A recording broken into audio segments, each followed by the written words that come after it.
تخيل معايا يتم اختراق الحساب البنكي ديالك عن طريق واحد الموقع اللي معروف. هذا الموقع هذا ماشي في الحقيقه هو اللي اخترق لك الحساب البنكي ديالك، ولكن موقع مزور. هذا الشيء اللي وقع معايا انايا. ديجا تسجلت في واحد الموقع اللي سميتو موقع فايفر، معروف فيه تيبيعوا فيه الخدمات، كذلك المنتوجات الرقميه والمنتوجات الغير رقميه. هذا الموقع معروف عالميا وموقع موثوق. قمت بالتسجيل فيه، دخلت المعلومات الشخصيه ديالي، الاسم الشخصي، الاسم العائلي، تاريخ الازدياد، كذلك التحقق بخطوتين، رقم الهاتف. يعني درت جميع الاجراءات اللي كيطلب مني هذا الموقع. كذلك الصوره ديال البروفايل كيف ما كتشوفوا هنايا. يعني جميع المعلومات دخلتها في هذا الموقع، ولكن فاش تسجل لي اول مره في هذا الموقع ديال فايفر تتبقى واحد الاسبوع او اسبوعين، من بعد تتولي سيلر، تيفعل لك واحد الخاصيه ما تتكونش عندك كيف ما غادي تشوف هنايا معايا. كيف ما كتشوف معايا هذه هي الخاصيه نيو سيلر.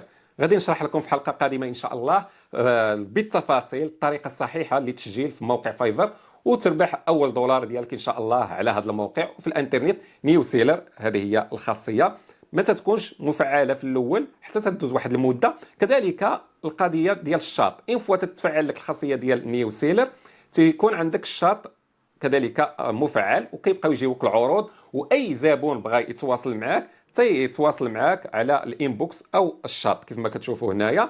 هنا بعض الرسائل اللي وصلتني من بعد ما تم تفعيل السيلر والنيو سيلر كذلك الشات، جاتني بزاف ديال الرسائل.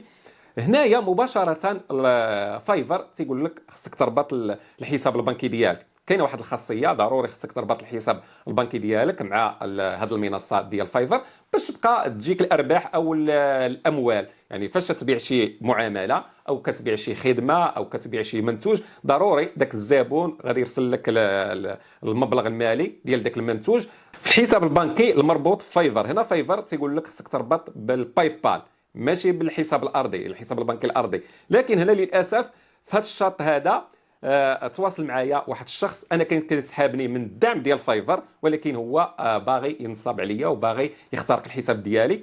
رسل لي واحد الرابط قال لي بعدا السلام عليكم كذا مرحبا حنا من دعم فايفر وخصك ضروري ترسل المعلومات البنكيه ديالك لهذا الموقع هذا باش نتاكدوا انك صاحب الحساب باش يتربط الحساب ديالك بنجاح. هنايا رسل لي واحد الرابط وقال لي خصك ضروري تدخل لهذا الرابط هذا وتدخل المعلومات ديال البطاقه البنكيه ديالك. هذاك الشيء اللي درت، فتحت الرابط دخلت المعلومات البنكيه. قال لي ضروري خصنا نعرفوا شحال عندك في الحساب البنكي ديالك، شحال المبلغ. قال لي خصو يكون على الاقل 40,000 ريال، يعني 2000 درهم، يعني 200 دولار.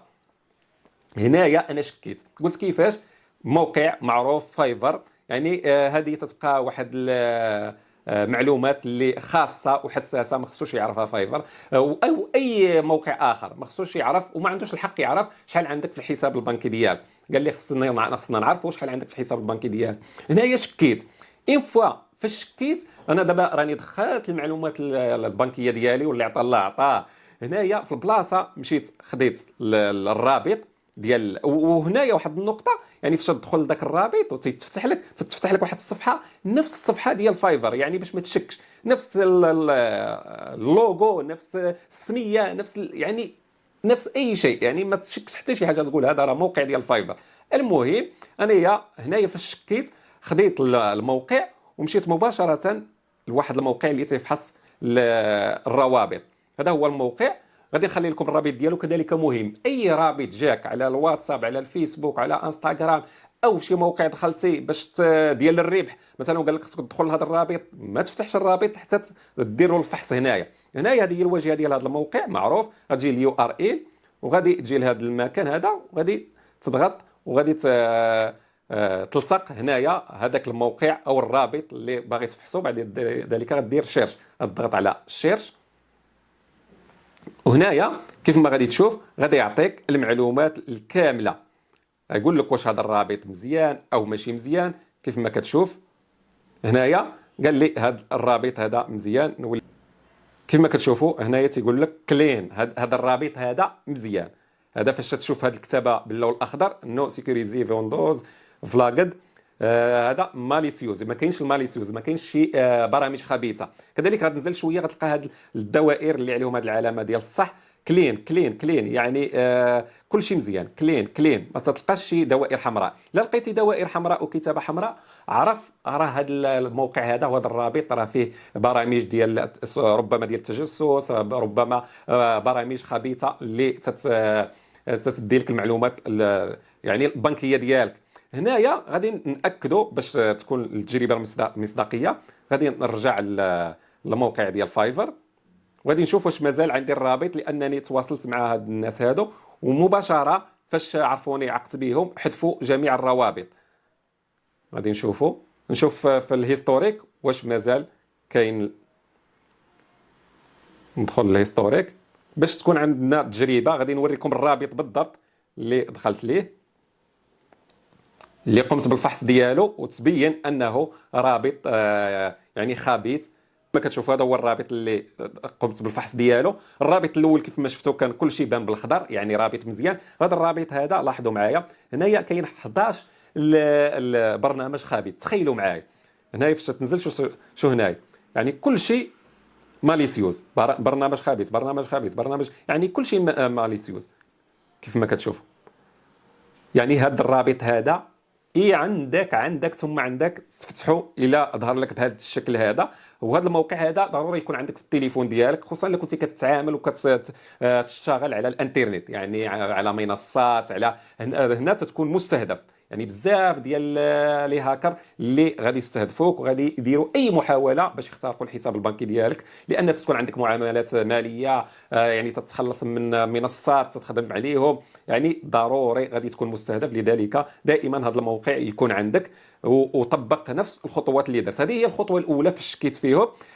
تاكدت 100% ان الموقع خبيث وتم يعني ربما تم اختراق الحساب البنكي ديالي. هذه هي الخطوه الاولى.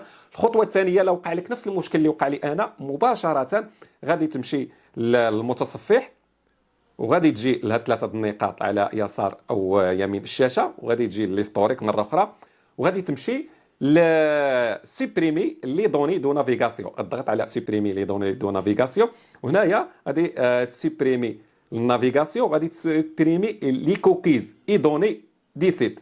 هذا ضروري خصك تسوبريمي هاد لي كوكيز هاد، باش حتى لا كان ربما تم الاختراق بشكل كامل للحساب ديالك، هنايا غادي تسيبريمي لي كوكيز، وهاد لي كوكيز تكون مخزنه المعلومات البنكيه، وبزاف ديال المعلومات الحساسه هذه ما غاديش تبقى مخزنه هذه المعلومات. هو فاش غادي يدخل ربما ما يستطيعش يوصل لهذه المعلومات هذه. لذلك هذه هي الخطوه الثانيه، غادي تسيبريمي ليستوريك وكذلك لي كوكيز.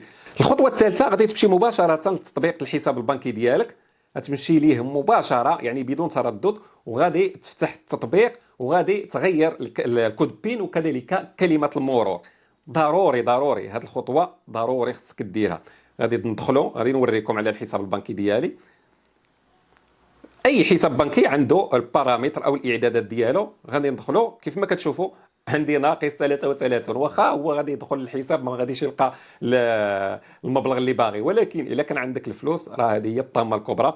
كيف ما غادي تشوفوا غادي نمشيو للميني، بعد ذلك غادي تمشي للاعدادات، بارامتر، ها هي بارامتر، غتمشي للاعدادات وغادي تجي للسيكوريتي او الامان، هذا القفل هذا. وهنايا غادي تسونجي، ها هي سونجي فوتر مود باس، غتسونجي المود باس، وكذلك غادي تسونجي حتى الكود بين. تعطيك واحد الكود بين هنايا، جيستيون بريفيرونس. الخطوه المواليه غادي تغير الكود بين، سونجي لو كود بين. ضروري هذا الكود بين هذا، يعني فاش دير شي معامله ضروري خصك تدخل هذا الكود بين ديالك، هذا ضروري غادي تغيره، تضغط عليه وغادي تغير الكود بين ديالك كذا. والخطوه الاخيره غادي نبقاو دائما في التطبيق، وغادي تجي لواحد الخيار اللي مهم بزاف، هو خاص باللاكارت ديالك، يعني الكارت كيشي. غادي تجي لي كارت هنايا، انا عندي هنا لي كارت، ها هي كما كتشوفوا كارت.